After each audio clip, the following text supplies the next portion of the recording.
In life, we have things that are constants. One of them is the speed of light. Another one is the rate at which gravity accelerates objects. What's not a constant is fat loss.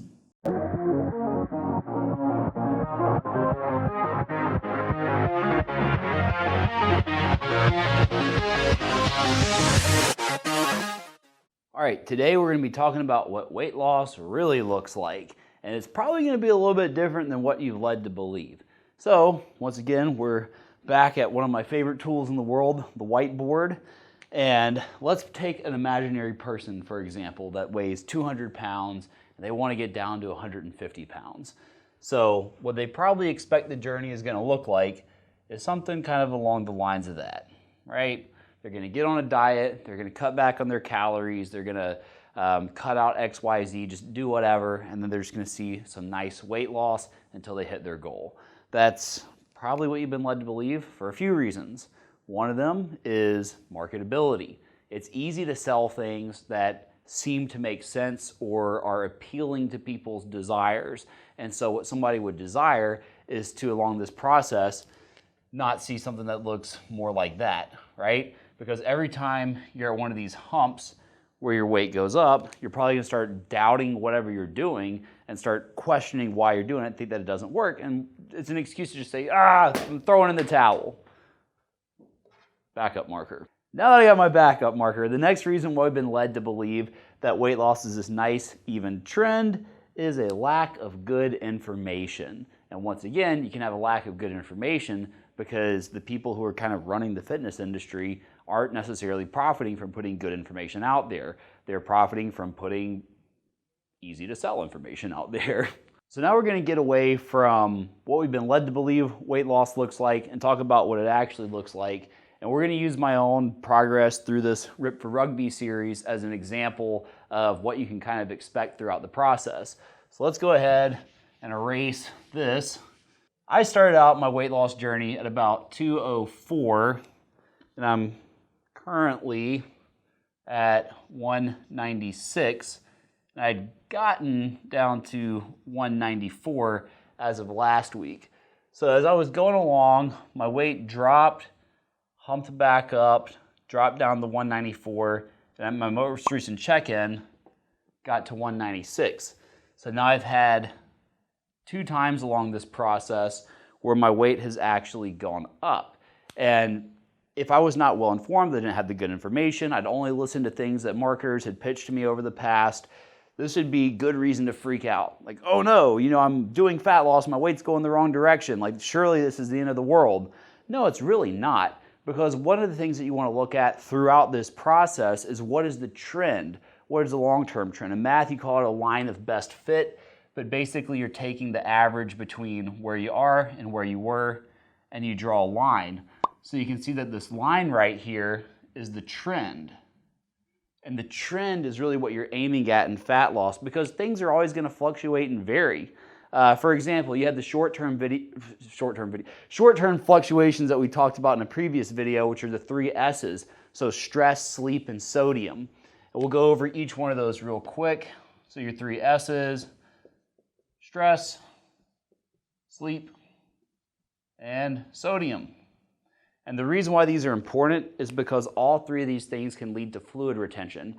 So on a day-to-day basis, you might see your weight pump up a lot or bump up a lot based off of, are you in high stress, which has 2 S's? Do you have a lack of sleep? And did you have a high sodium meal? Fluid intake leads to weight retention, and on a day-to-day basis could freak you out if you don't really understand what you're looking at. So let's look at things that could play into a weekly fluctuation, because this is what we dealt with right here.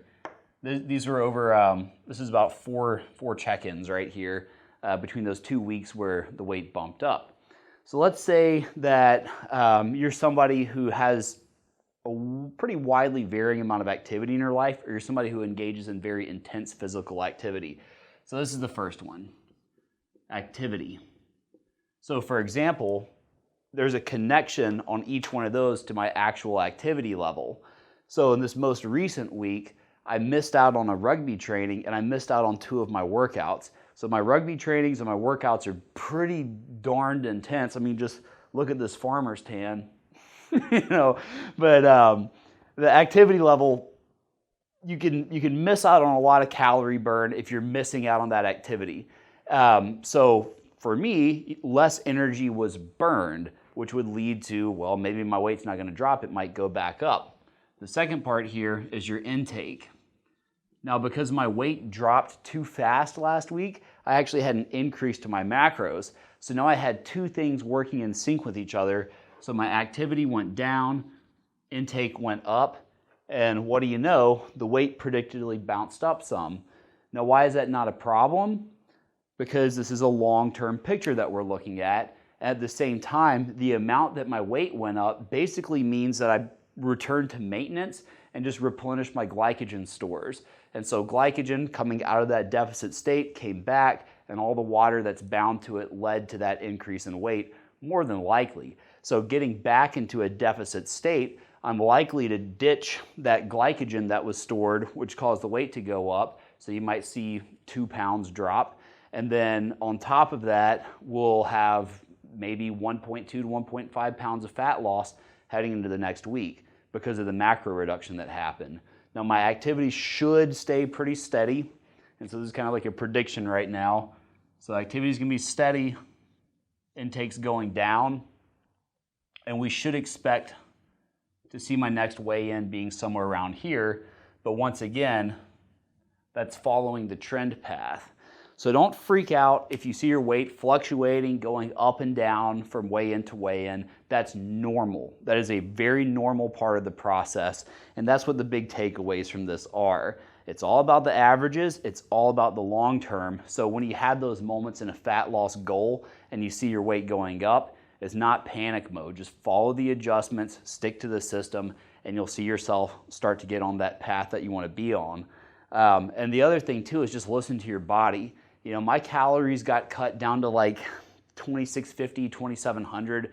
It's not too bad, to be perfectly honest. But my calories had got cut down to like 1800 or 1700 or something really low for me. Well, maybe it's time for me to stop trying to lose body fat, because at that point you might want to say, can I sustain this? And be honest with yourself when you're asking that question, because if you can't sustain that, you're not going to make any more progress, and you're not going to win trying to force yourself to do something that's not going to work in the first place.